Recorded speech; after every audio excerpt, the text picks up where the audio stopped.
Hello folks, welcome to Legacy IAS. In today's video, we will be discussing about the July month current affair compilation. Okay. Now, like as usual, let's not make this one-way communication. Okay.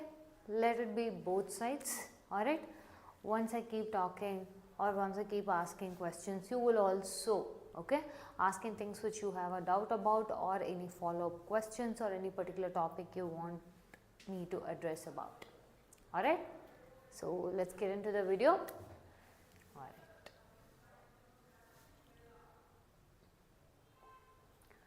Last class or the last live, we were speaking about the gig economy. Yes. So, this is a continuation from there where we will be speaking about the fiscal decentralization and urban financial sustainability as per your 16th Finance Commission. Okay, clear up until here? Now, understand few things. Firstly, this word fiscal decentralization. Okay, we'll further break down this word into decentralization.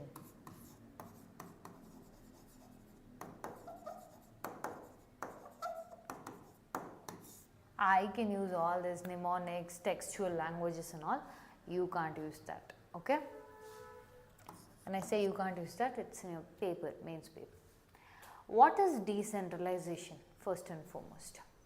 See, whenever we say, there is a lot of, power concentrated in the center. Okay. When there is a lot of power concentrated in the center, it leads to the power flowing from top down approach.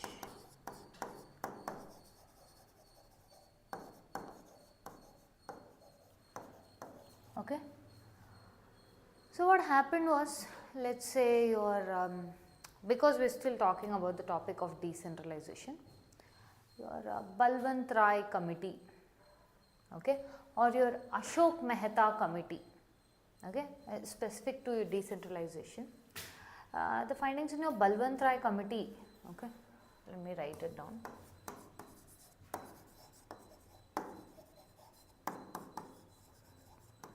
The Balwant Rai committee had come out with the recommendations that the grassroots level people are not actively taking part, or they do not have the scope to actively take part and be part in decision making. A tendency of alienation was seen. Usually this is the case with your top down approach. So, to make sure all the stakeholders, especially people at the grassroots level, are involved, people at the grassroots level are involved into the decision making process, are involved in exercising their political right. This became very important. Alright. To make this, the usual top down approach model was not working. So, we had to come up with the bottom up approach. Okay. On this front is where your P.V. Narasimha Rao committee, alongside your 73rd and 74th amendment led to the creation of Panchayat Raj institutions and municipalities. Yes. Now, we have created this, your Panchayat Raj institution, you usually largely, because for common misnomer I am telling for rural, and this is for urban, cities, towns, etc. Yes. Now, as an institution we have created this, understanding, but if these institutions have to be self-sustaining, if these institutions have to be self-sustaining, self-serving. Now, when I say self-serving, it's not selfish idea that only I should prevail. It's just that they have to be able to survive on their own. Now when I say survive on their own, main thing about if you see your Panchayat Raj institution or municipalities, or in simpler terms the local bodies, okay, they get funding from the center. Okay. Now if you do observe, 16th Finance Commission has told that majority of the local bodies are strained, they have economic strains. Okay. Alongside that, their debts is also increasing. Your local bodies, okay, there is constant debt, okay, alongside there is increasing expenditure. Okay, whatever assistance they are getting from the government is not sufficient to, okay, make them either self-serving, self-sustaining, or, okay, their ability to impose taxes. Okay, it's not that they can't impose taxes. First of all, there's limitation, and second of all, Panchayat Raj institution, etc. This is a very close-knit system, like a beehive. Okay, think of this like a beehive. Both your Panchayat Raj and as well as your municipalities, think of it like a beehive, which means they are a close-knit family. Okay, anything happens anywhere, everyone comes to know it, right? Among that kind of community oriented, okay, grouping, when they are in, increasing of taxes pay, okay, there is a slight hesitance. Fine. This is one of the reasons why they do not prefer only imposing taxes as a solution. Understanding? Coupled with this, okay, delay in government grants, government funds, salaries, etc. is adding to the woes of the urban local bodies as well as your local bodies. Now when I say,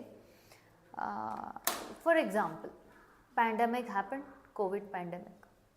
During pandemic pay, how to mitigate, okay, the impact should be reduced of the pandemic, people should not be hit that badly. And second, even when they are hit that badly also, how can we regroup and recoup? That was very important. Okay.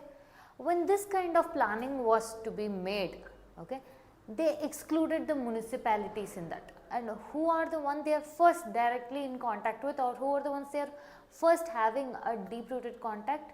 Your municipalities. These people itself were left out.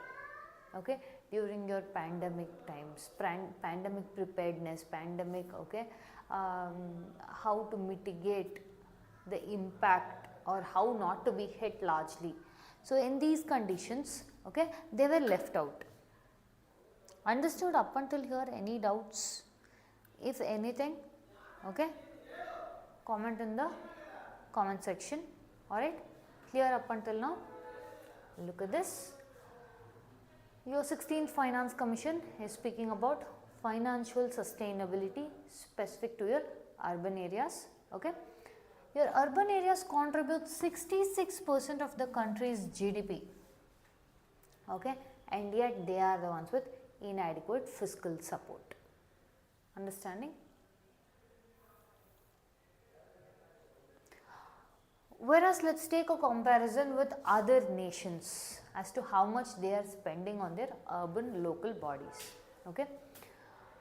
Your India, among the list that we have taken, India is the one that allocates the lower funds to your urban local bodies. South Africa allocates 2.6%, Mexico with 1.6%, Philippines with 2.5%, and Brazil 5.1% of their GDP, okay, is allocated to your urban local bodies. Understood? Clear up until here? Another issue that hit the municipalities was your GST. Okay. When GST came in, the ability for them to impose certain taxes, okay, for certain duties and services got curbed, which again further strained them down. Alongside this, this is the key thing that is hampering the ULBs. Okay, revenue decline, expenditure rise.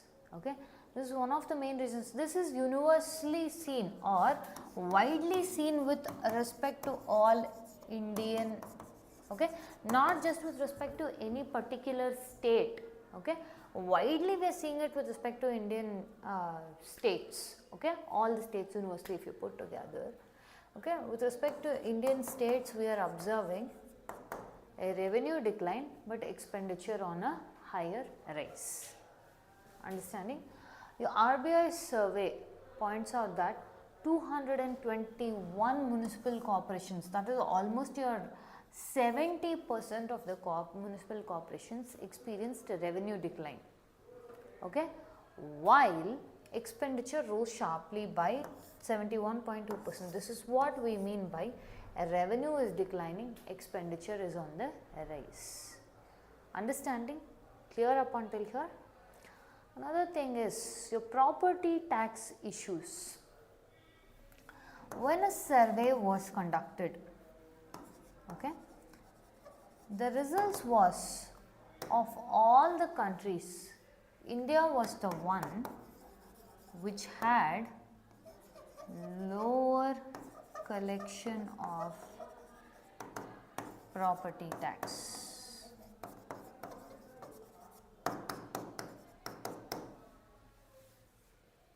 Okay, again we can state the same things. There is a hesitance. Now when I say hesitance, property tax also. There are certain lands,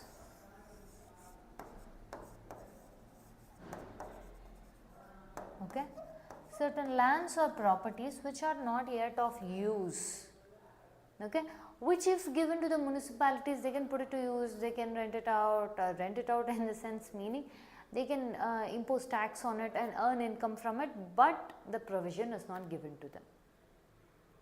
Understanding? Clear up until here? Any doubts?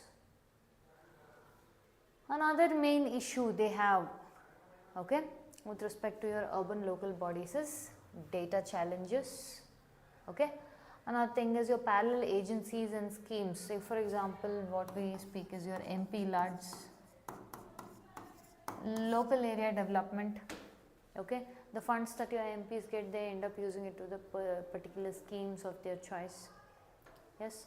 And pandemic response and governance. So in, okay, in need of the hour situations where the answer or the solution has to be holistic, okay, your municipalities or your panchayats are not included in the decision making, okay.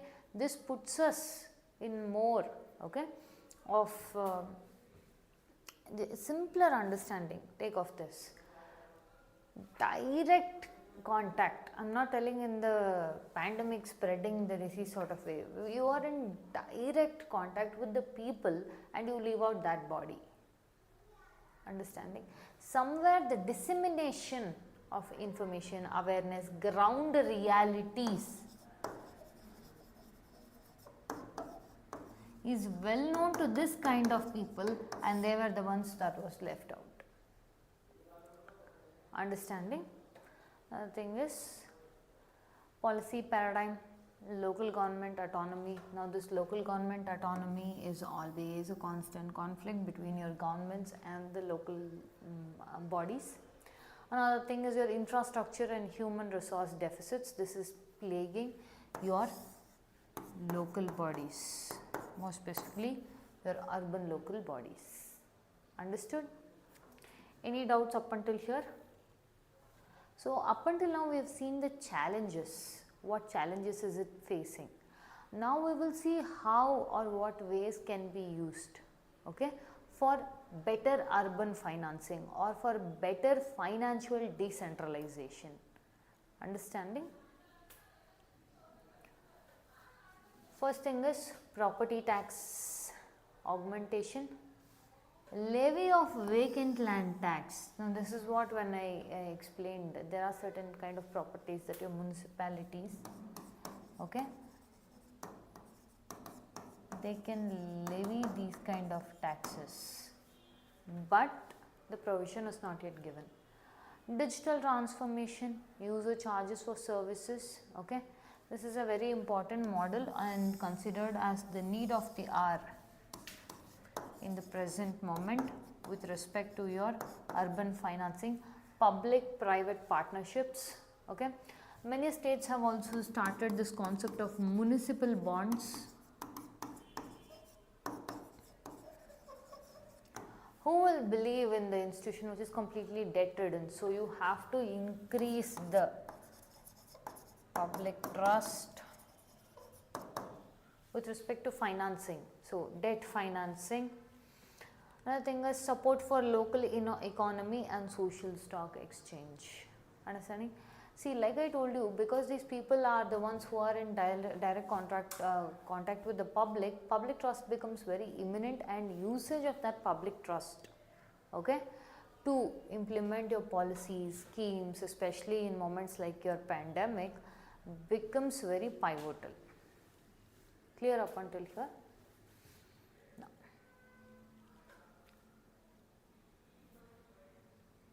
Okay. Allahabad High Court stands on religious conversion in India. See, first of all, religious conversion.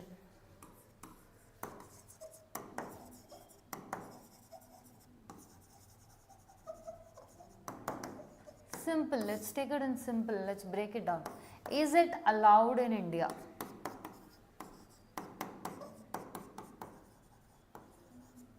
The answer is yes.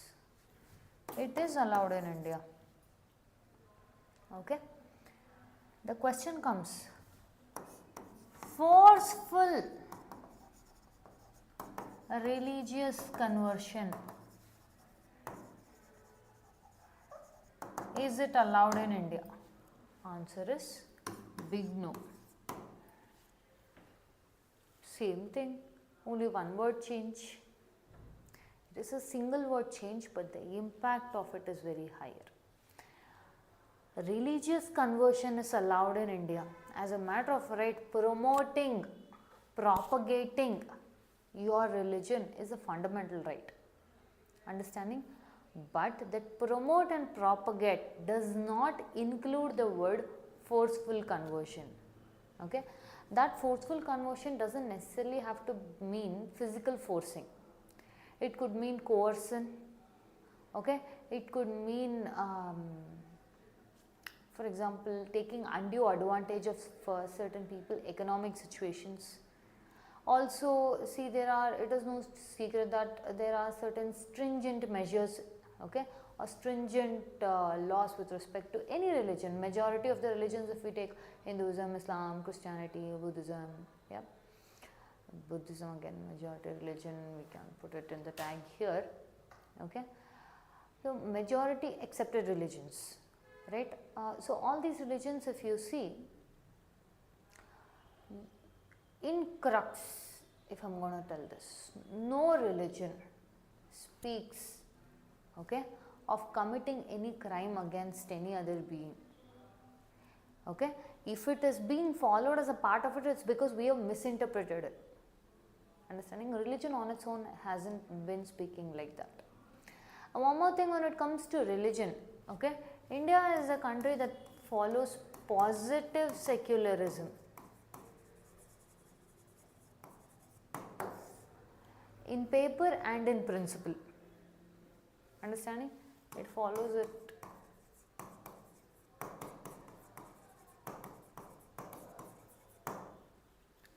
So, if we look at this, religious conversion could happen because of many things. Either you change your faith or your belief system changes, okay, or you believe in different, okay, objective.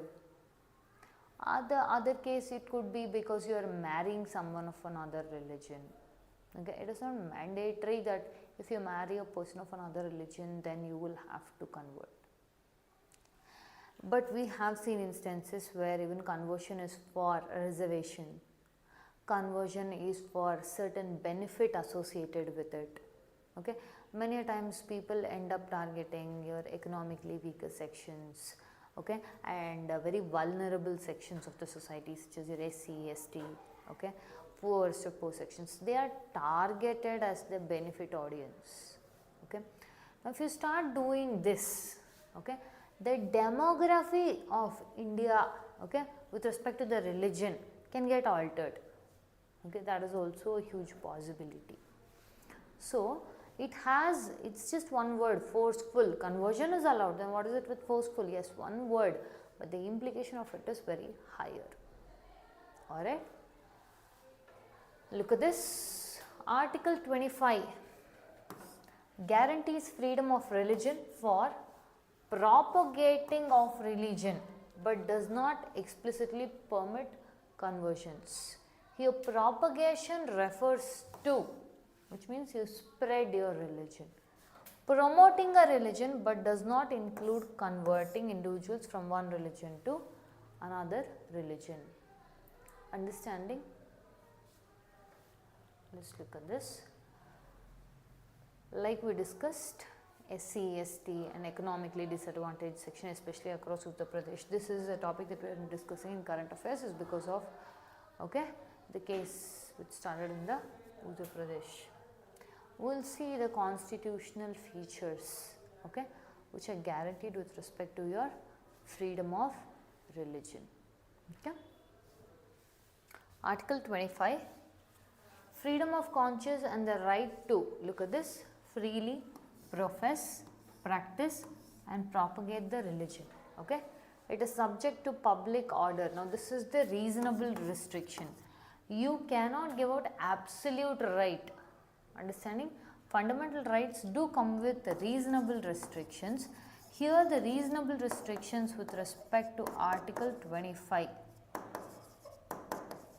is public order, morality, health and to make sure that other rights, okay, other fundamental rights of individuals are not violated.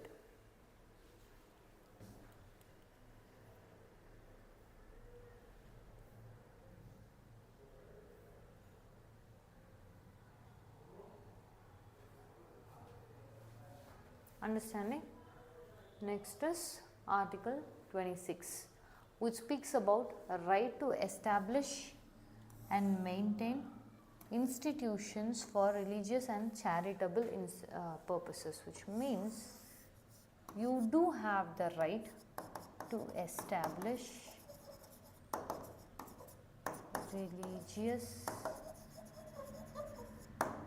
institutions. Understanding?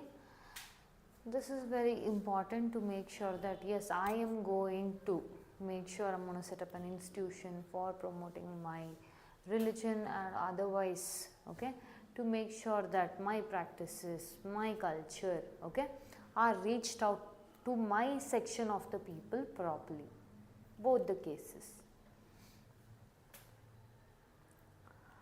What do you think is the reason for conversion? Like we discussed, it could be by free will, change of beliefs, conversion for convenience, due to marriage and also due to force.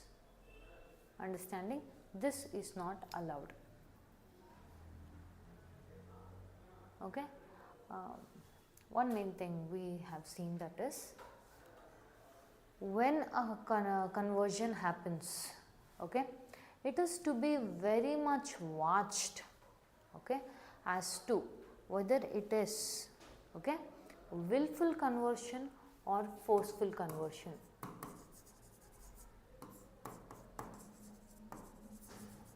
But the difficulty lies in here is in how to differentiate between willful and forceful.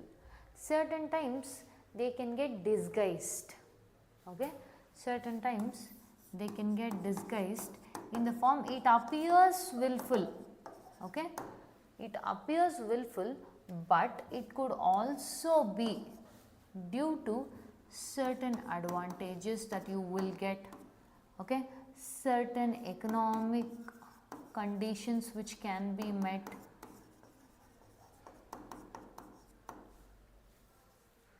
Understanding? So you might have a factor or a potential for favor.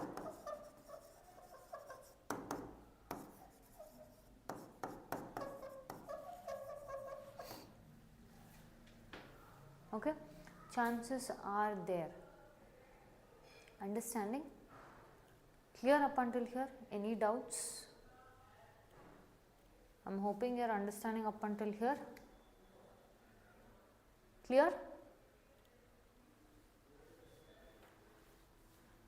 Alright, let's move ahead.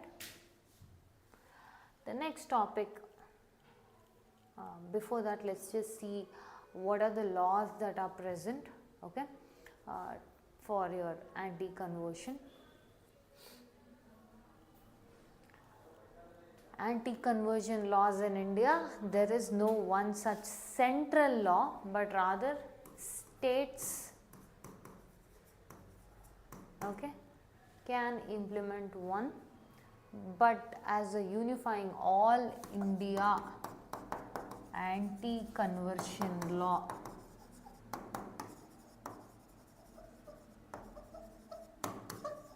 is not there yet. Like on this scale, of this scale and magnitude, all of India, it is not yet there. Okay.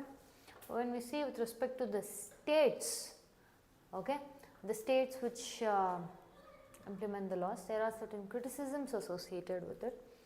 What is it? Main thing is, these laws shift the burden of proof. Okay. Burden of proof meaning, remember we discussed previously, whether it was willful, whether the conversion is willful or whether it is forceful. Understanding? To prove whether it was willful or forceful is what you call as burden of proof. Okay? Meaning you have to prove it, whether it was the conversion, okay, either willful or forceful. Initially it was from the converted, but now the burden of proof is put upon the, okay, other person. Next, it defines allurement, okay, but in very vague and broad terms, okay, and different jail terms are based for gender. So it is gender specific with respect to the jail term.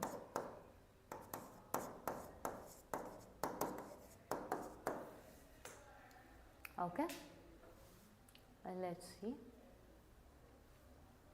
Look at this. It legitimizes the intrusion of family and the society at large to oppose interfaith marriages. Now, this is where a lot of criticisms are coming.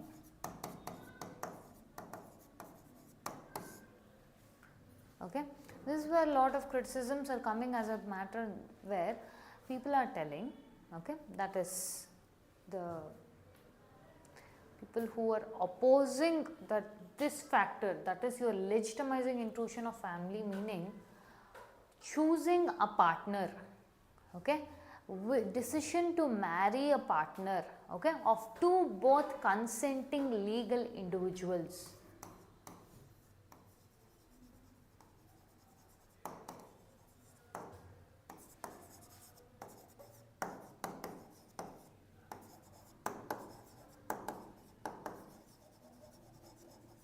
Okay, the decision to lead or choose the life that they want of two consenting legal age adults, okay, and you allow, this is one of the Supreme Court judgment even goes ahead to speak that, allowing the sentiment of the mother or the egoism of the father in deciding the lives of two consenting adults of legal age is not correct.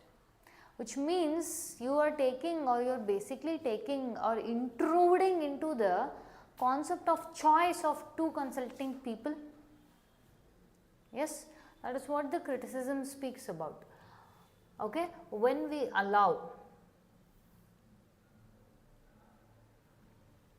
okay, when we allow this intrusion of family to happen, this is what will happen with respect to interfaith marriages, is their choice, right to choose, gets hampered. Okay, But whereas the other section, okay, the traditionalist sections do argue that, okay, but our fabrication, our social fabrics are differing compared to the other sections. Understanding? Again, the Supreme Court here is where it states that, okay, whether it is the sentiment of the mother or the egoism of the father, is what is stated. Okay, both of this should not be a detrimental factor in a couple's, okay, a right to choose. Now, this also gives, this is one of the criticisms again, okay. The criticisms here is it could be probably arbitrarily done also, which means, what are we talking about? It gives powers to the state government to conduct a police inquiry to verify the intention of the parties to convert for the purpose of marriage. Okay.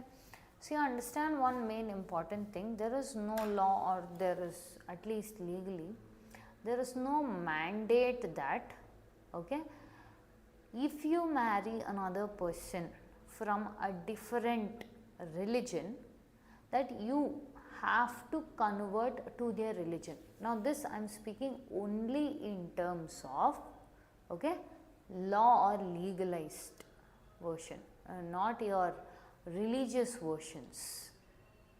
Understanding? So, this is one main thing that is acting as another criticism. Okay. Now, your Supreme Court in your Hadia judgment case 2017, it decided, look at this, very important, matters of dress, food, okay, ideas, ideologies, love, partnership are within the central aspects of identity. Okay. Now, when we discussed about this particular topic, yeah, it legitimizes the intrusion of family and the society at large. This has the potential to affect that centrality or that individuality.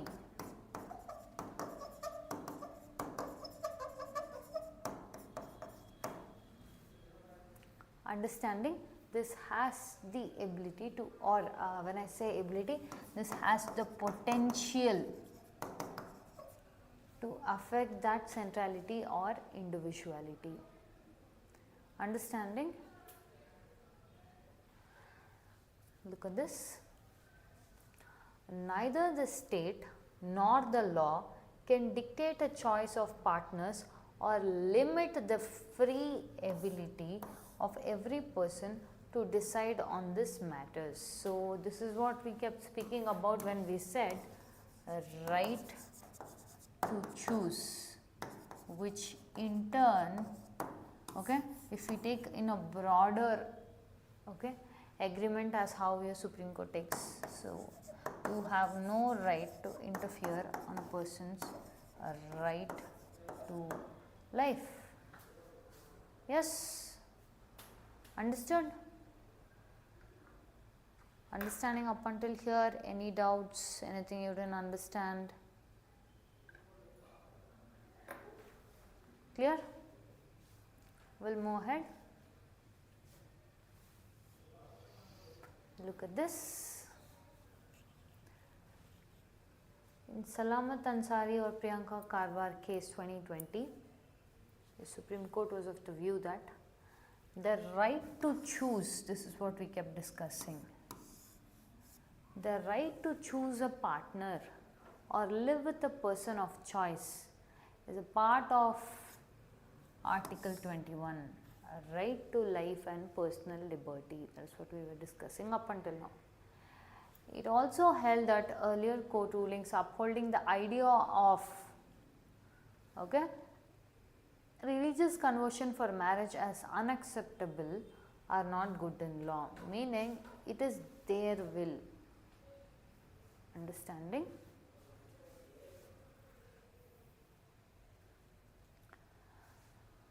Clear up until here? Any doubts? Anything you didn't understand? Anything we should discuss? Okay. Online class. Fine. Okay. I would suggest write this down. This is important. Write this down. Online class. I hope you will also write it down. This is important. Write it down.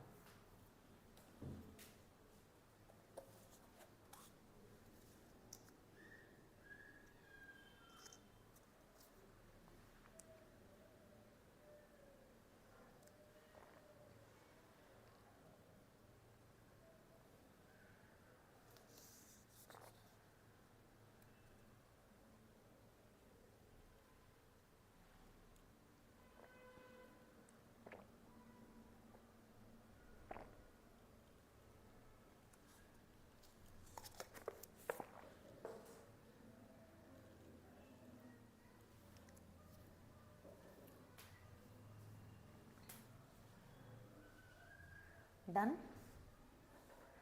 Clear up until here? Any doubts? Shall we move ahead? Now we will move to the next topic. New criminal law regime. Okay. So we have removed the post dated or colonial, okay, colonial criminal laws, and we have brought in new criminal laws, which are Bharatiya Nyaya Sanhita, Bharatiya Nagarik Suraksha Sanhita, Bharatiya Sakshya Adhinyam. Okay, this is to be effective from your July 1st. Okay, we'll see what are the features, what are the colonial era laws, etc. So the colonial era laws is your Indian Penal Code of 1860, Code of Criminal Procedure, and Indian Evidence Act. Okay, these were all your colonial era laws. Let's see what are the fresh inclusions or continuations or exclusions that we see, okay, in the new criminal act, criminal laws compared to the previous ones, that is your colonial era ones.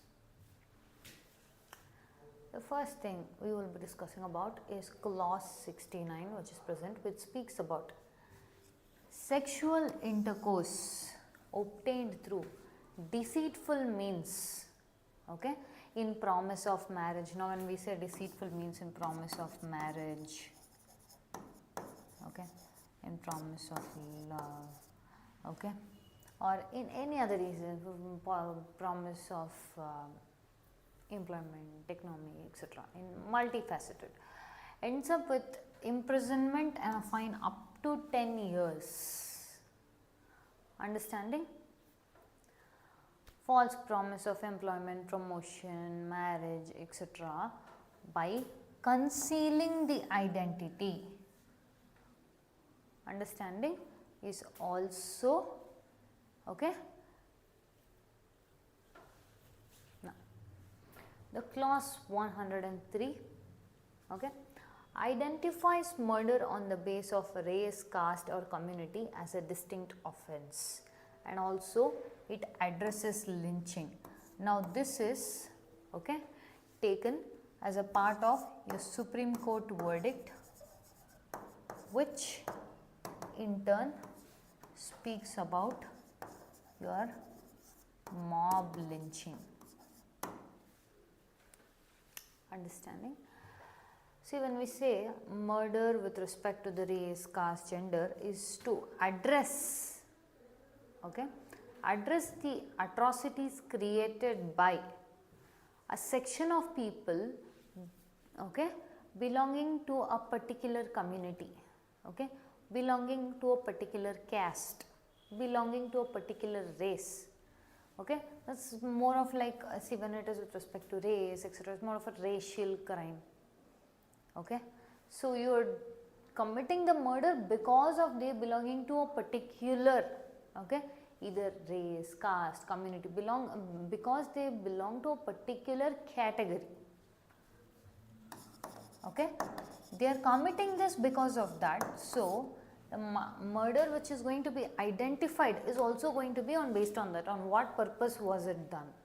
Okay, basically they are trying to identify the depth of it. Understanding? Clear up until here?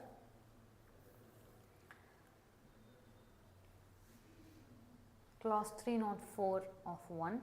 Okay, snatching, okay, is defined as a distinct form of, okay, offense from theft, which means the offenses are distinguished. Snatching is separate from theft. Understanding? Another main thing that they have tried to bring in, and this is very, very important, many countries are already implementing this. For example, your USA, okay, where you have to do community service. India is also trying on the same lines. Okay, this is from again the Supreme Court, highlighting the importance of or introducing the concept of community service as a punishment, meaning what? This is introduced for minor theft, defamation, suicide attempt, okay, etc. But one thing is, they have not defined in which case. They have told in general terms it's defined, okay, in very general or broad terms it's defined. They have not told this particular case means you have to give community punishment, community service as a punishment, is not what they are thinking, but rather they have left it for the discretion of the judges.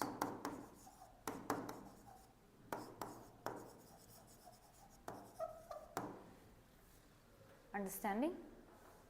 Clear up until here? Next, Bharatiya Nagarik Suraksha Sanhita, according to which they are going to increase the duration, okay, of, okay, the accused present in the police custody. It extends from 15 days to 90 days, okay. And one main thing that they are trying to do, and this is very important, okay, is focusing on your victim rights, okay, where the victims have to be heard before the withdrawal of cases, okay, where the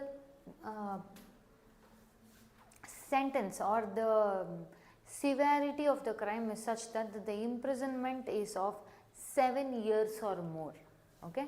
When these kind of cases have to be withdrawn, then you have to hear the victim's case, or the victim has to share as to how the victim feels about the withdrawal of cases.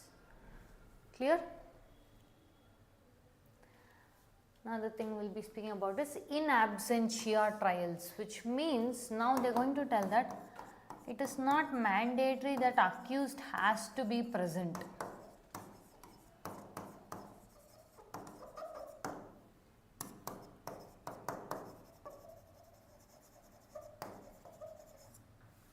Okay.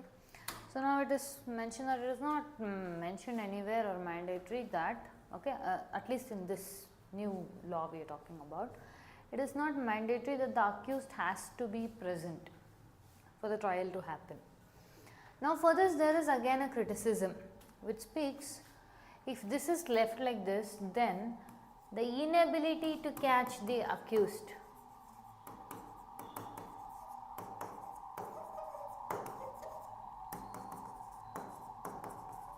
can also be seen. Yes, so that is one of the criticisms that is witnessed in this particular option. Another thing is abolition of statutory bail, meaning what? It removes automatic bail provisions if the accused has faced multiple charges. Okay. Next, Bharatiya Saksha Adhinyam. It redefines the concept of document, which means Electronic and digital records are also considered as the primary evidence, and this is equivalent to your oral and written submissions. Understanding? So, it gets the same status as a written or oral document or a record.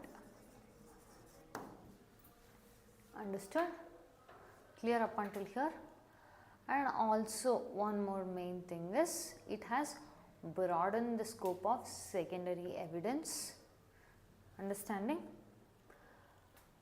Now with what we have seen, what the advantages, okay, that we have seen in the new law is minor wife sexual intercourse, okay, is now classified as a rape, a recognition of mob lynching, exclusion of section 377, which means decriminalization of homosexuality,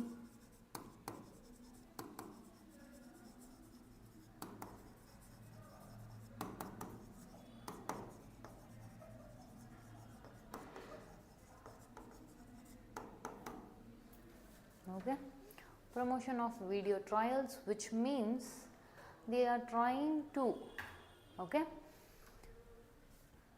give the justice through video conferencing. Okay.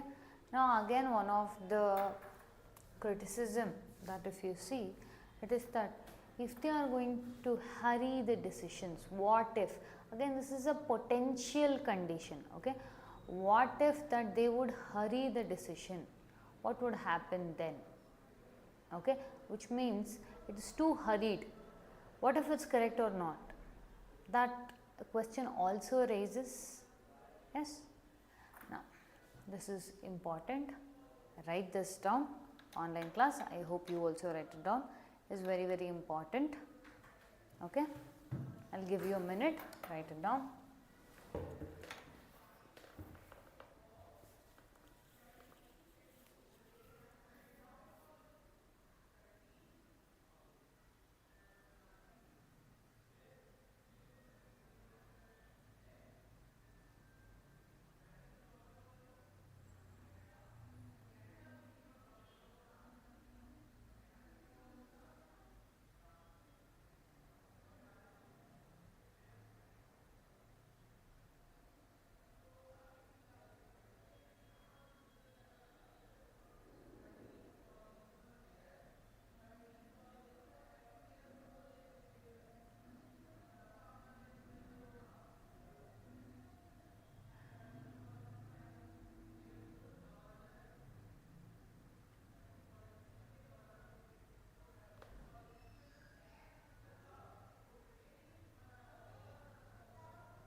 Done? Clear up until here? Any doubts? Anything you didn't understand? Alright. Now we saw the advantages, right? Now let us see the disadvantages. Now when we say there is a potential, look at this, one main thing is there is a potential for, okay, hurried decisions. Another thing is the same thing, consultation and passage issues. One more main thing is overhaul of existing laws. Okay, the criticism is whatever laws that are present right now, okay, not much of reforms have been done, but rather it is like they have addition or added few more, while still reformation is needed.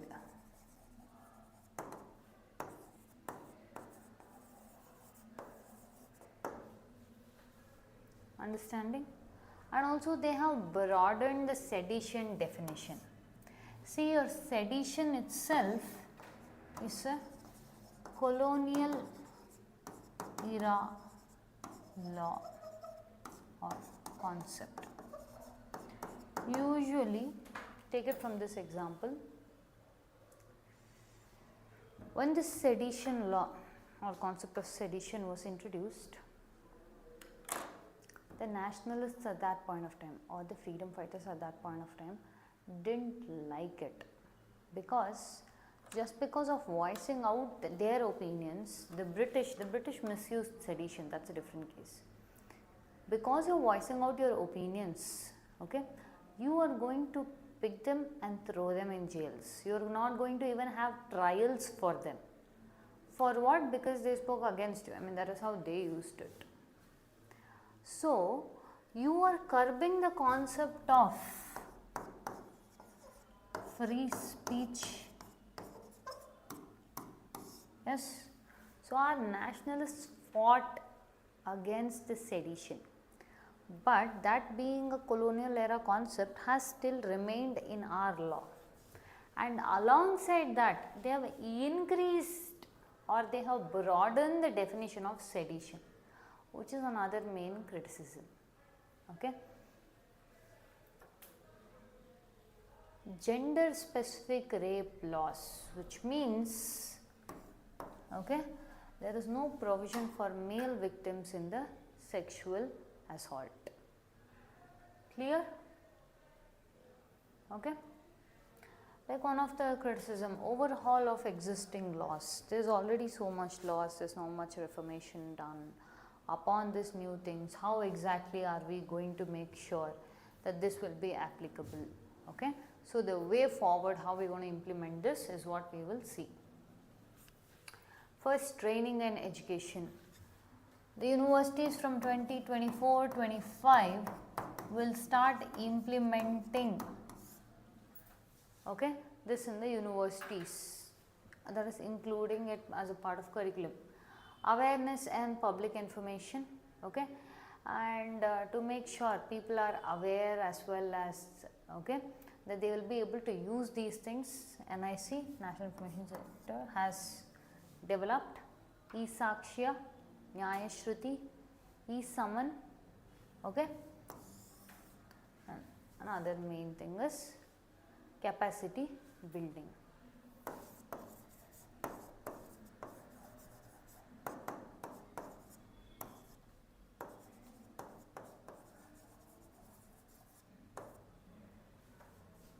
Understood? Clear up until here? This is about your new criminal laws. Clear? Shall we move ahead?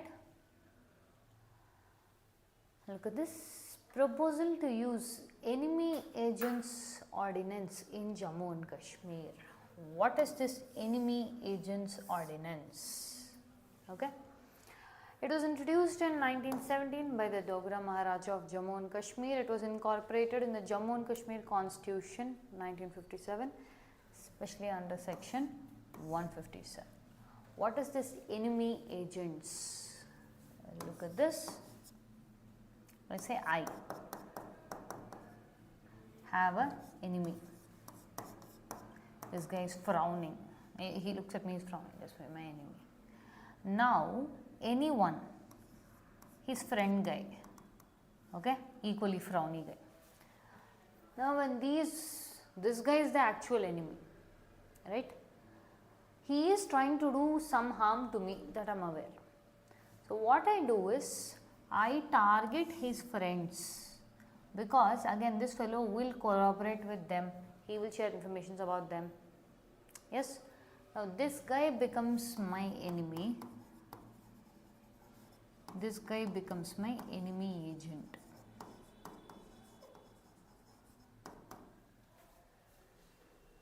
Understanding? So this is enemy agent. Alright, let's see in detail.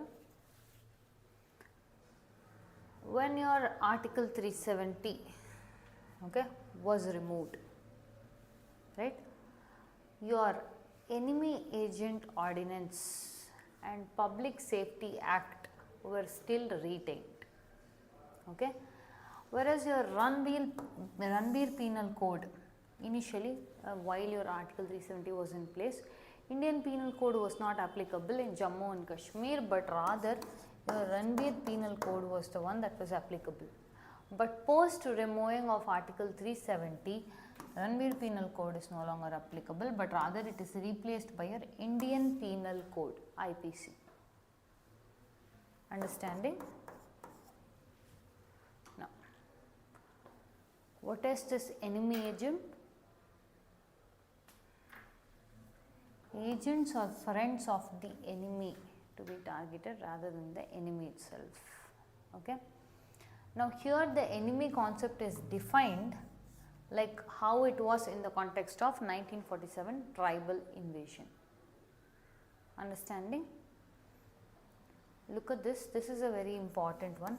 Anyone conspiring with another to aid the enemy considered as an, is considered an enemy agent. Even the person who is conspiring with the enemy is also considered as an enemy agent. Clear? What is the punishment? Enemy agents may face death, life imprisonment or rigorous imprisonment up to 10 years along with fines. Okay, this is for enemy agents. Okay, who is an enemy agent? Who is conspiring with the enemy. Clear? Any doubts up until here? Anything you have not understood?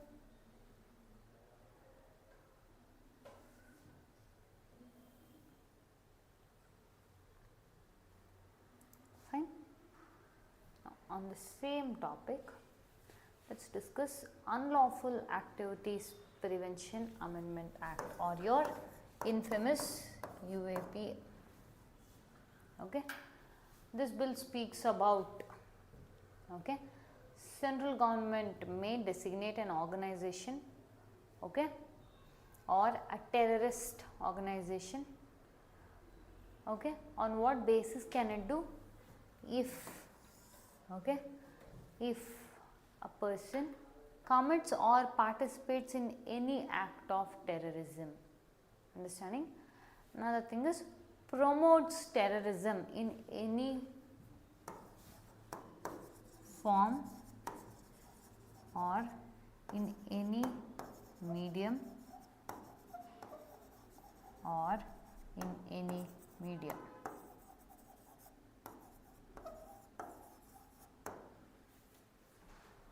And the main thing is in any source.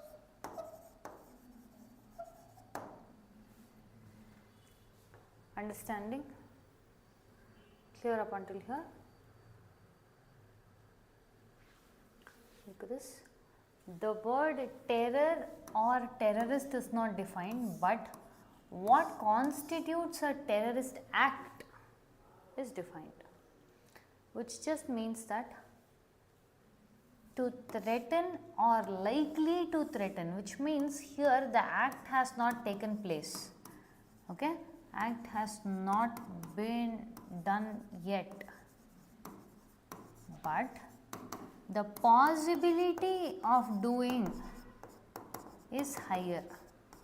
So this is somewhere on your lines of your preventive detention. Yes, detention means committed a crime, you bring. Preventive detention, possibly might commit a crime. Similarly, threaten or likely to threaten the unity, integrity, security, economic security or sovereignty of India. Understanding? Also another thing is, if they strike terror, or again same, likely to strike terror in the people or any section of people, okay, within India or outside India.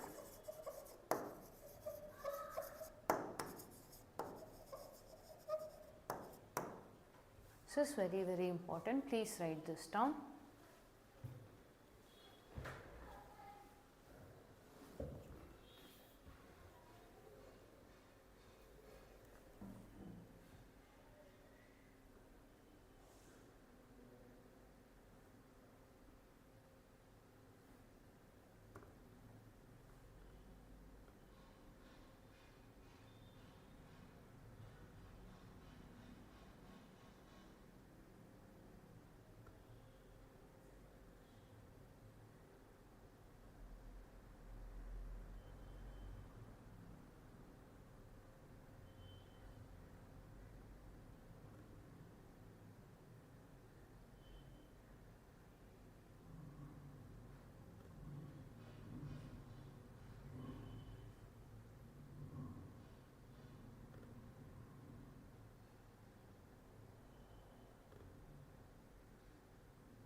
Clear?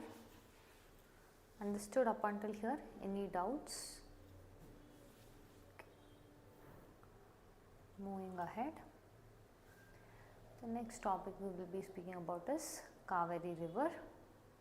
The reason it's come into current affairs is Karnataka government has constituted a committee comprising of 9 members to deal with, okay, contamination of Kaveri River. Okay, Kaveri River is also called as your Dakshin Ganga or Ganga of the South. Okay,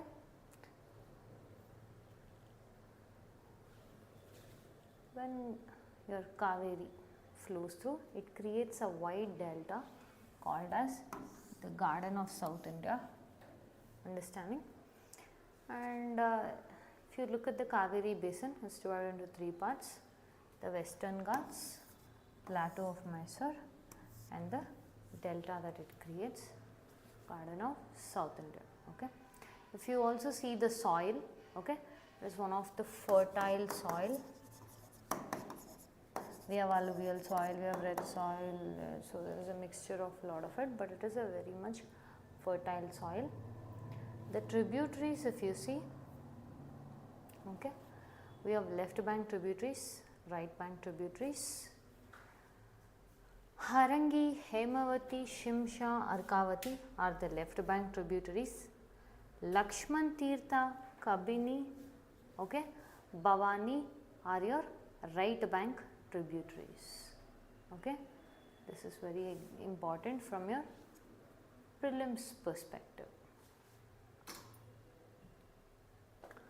Kaveri Water Management Authority has been set up. Okay, this is framed by the center and which is approved by the Supreme Court, and it is implemented, whatever, okay, is implemented by your Kaveri Management Authority and not your central government. Central government framed it, but implementations etc. will be from your Kaveri Management Authority and not central government.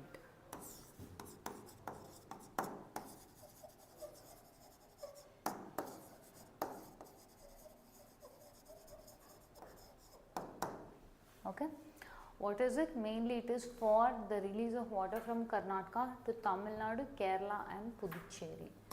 Very, very important. Okay. The Kaveri Water Management Authority has a chairman, secretary and 8 members. Fine. Clear up until here? Any doubts? We'll move ahead. The next topic is Madhya Pradesh requirement for CBI consent. I'll explain this first and then we will enter into the discussions in detail. Understand this, your CBI is a central investigative agency. Okay. The name stands for Central Board of Intelligence. One main important aspect of your CBI is whenever cases are to be looked up, okay, usually CBI has something called as general consent.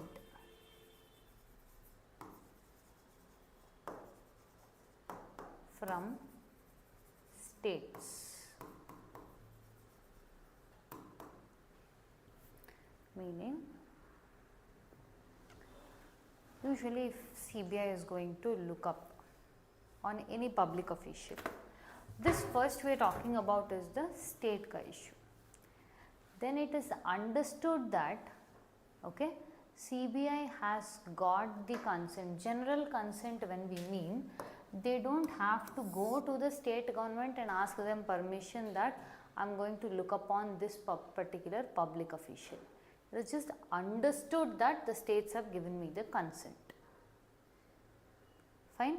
That is the meaning of general consent. This is very important.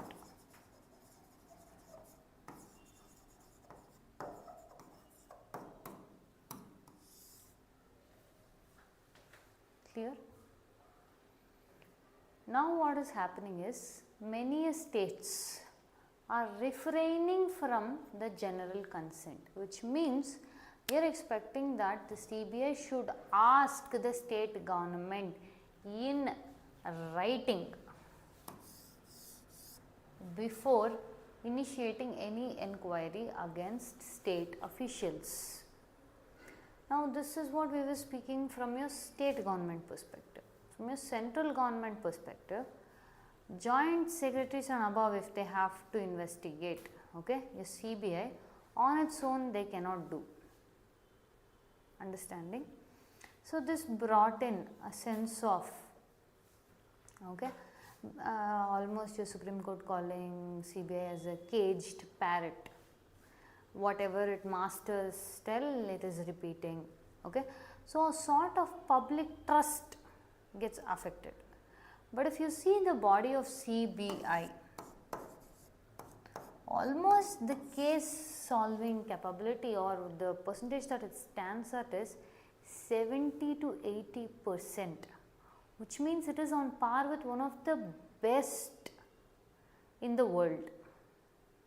Understanding? So it is facing both issues now. With this coming into picture, which means states are having a stronger control over a central agency.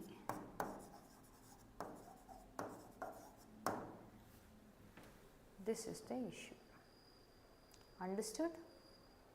Understood? Yes, no, something? Okay, I am going to take it as a yes, you have understood. So, Section 17A of Prevention of Corruption Act or PCA of 1988 states that no inquiry, okay, or investigation into offences committed by your public servants can be initiated without prior approval from appropriate authority. So, this is where it was understood general consent would apply, which means no need to ask physical permission or written permission.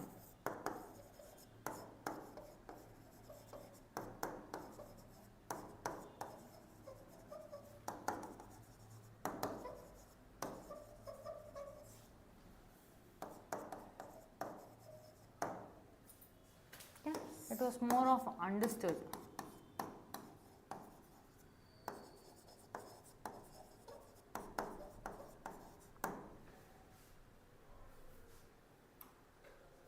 Clear? Now with the states trying to leave out this general consent means that every time they are going to do, they have to get a written consent, which means the state government has to get the written consent from the CBI. Now the issue is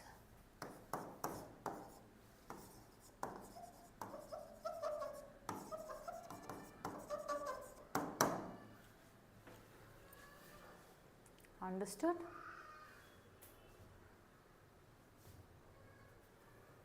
Clear up until here? I am going to give you a minute to write this down. Write this down.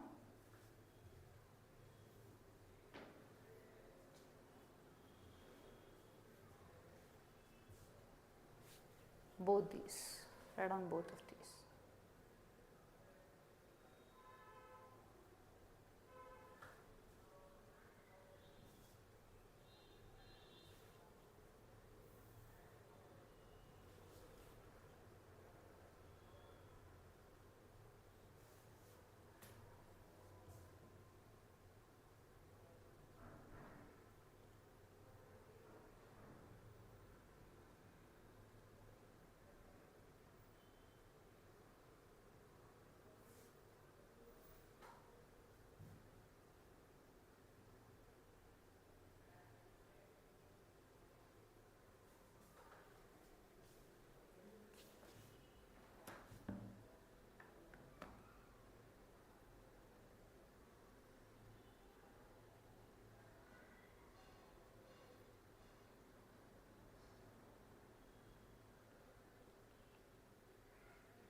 Done?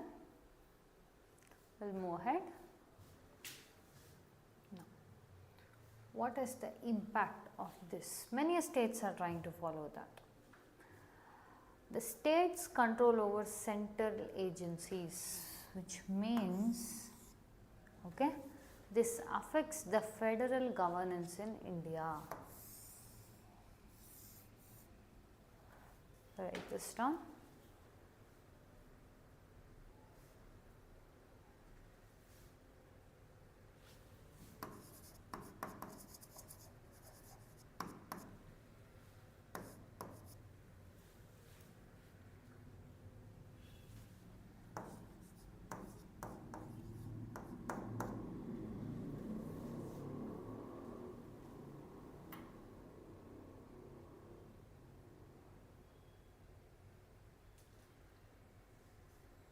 Done? Because again in current affairs it has come, we will look into, okay, the history of CBI also. It was set up in 1963 based on the recommendations of Santanam Committee. So, the Ministry of Personnel. It derives its powers from Delhi Special Police Establishment Act, but again at the same point of time this is not a statutory body. Understanding? It is an apex anti-corruption body. It provides assistance to Central Vigilance Commission and Lokpal. CBI's conviction rate is 65 to 70%, like we said 70 to 80%. It is it's considered one of the best in the world.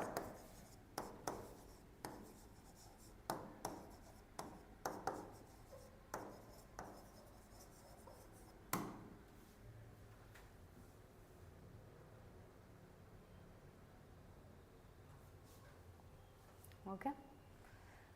Let's see, CBI comprises of a director, special director, joint director, deputy inspector generals and superintendent of police. Okay. What are the divisions your CBI heads? Anti-corruption, economic offences, special crime branch, okay, international police cooperation, administrative division, directorate of prosecution and forensics. I write this down.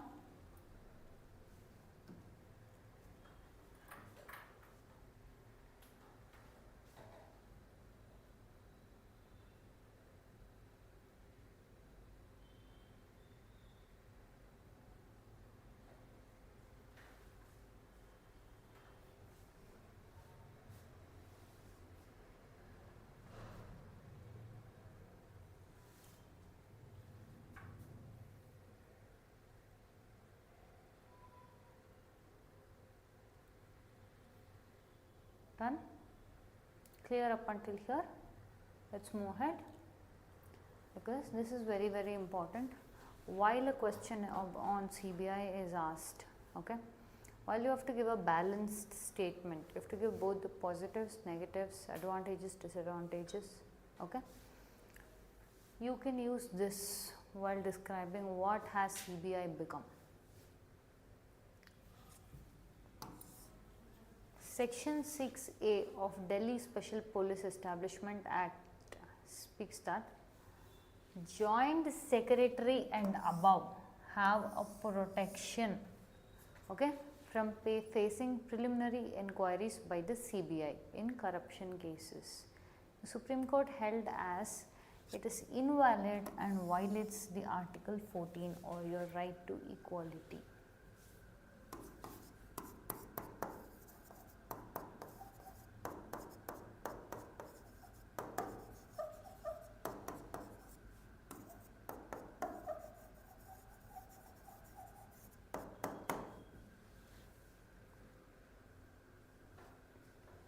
Okay. Look at this. The CBI has been dubbed as caged parrot speaking in its master's voice. Very, very, very important. You can directly use this line. By the Supreme Court of India due to excessive political influence in its operation. Challenges CBI faces: loss of credibility, lack of accountability, acute staff shortage, limited authority and restricted access. Clear? Write this down.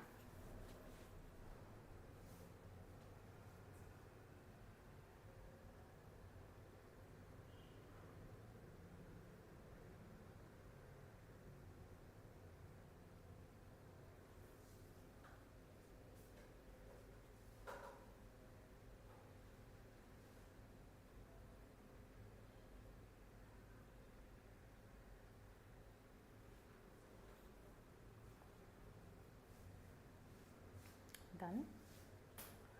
Shall we move ahead? The next we see is Digital Personal Data Protection Act of 2023. It speaks for empowerment of individuals, which means individuals now have the right of access, correct and erase their personal data, which means an individual has greater, okay, authority, access, assimilation.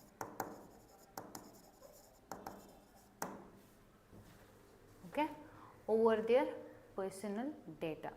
Okay, one main thing is it requires consent from the individuals. Fine. Another thing is this also mandates that certain personal data should be stored and processed. This is very important.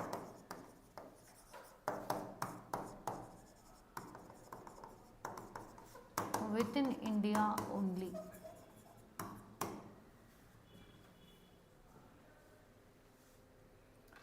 Establishment of Data Protection Board to see compliance and grievance redressal.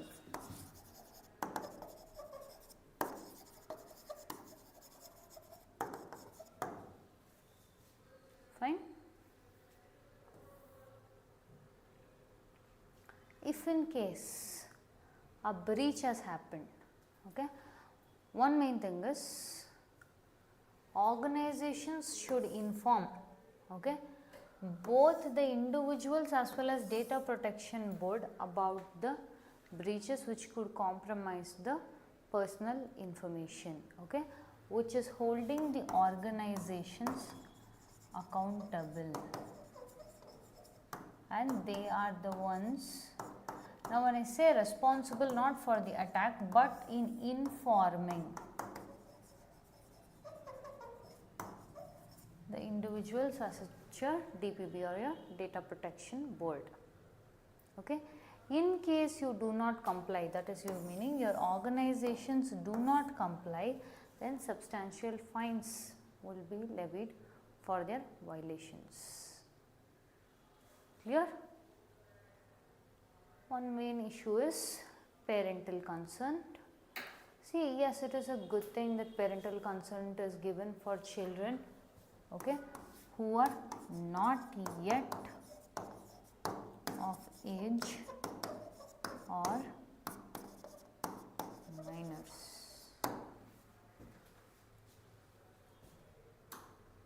The only exemption is in the case of healthcare or educational institution, okay, but otherwise this is to make sure that the minors or the children's data are not misused.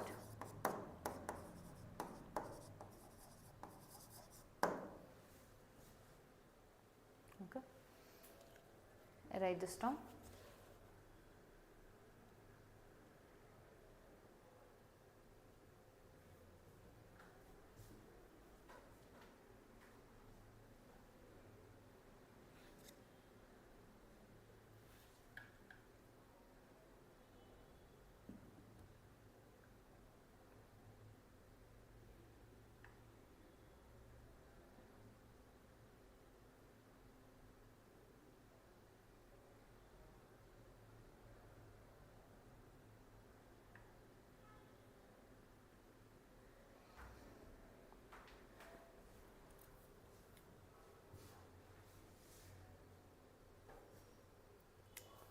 Fine. Now there are certain challenges associated with it. What are those? Difficulties in age verification and defining, okay. One more thing is when parents revoke the consent when the children reach the age of consent. This is one of the main issues. And also storing the biometric data, okay, and make sure it is compatible against various devices. One common issue that many platforms face is age gating, okay. It is very difficult to verify the age in majority of the digital platforms, which poses another difficulty in, okay, age gating the platforms, okay, alongside your parental concerns. Fine? Clear up until here? Have you understood? Are you able to follow? Now, I am hoping you have understood, okay. We have reached the end of our section. If you do like our content, subscribe to our channel, hit the like button and share it along with your friends. This is brought to you by your faculty, Sushma. Thank you guys.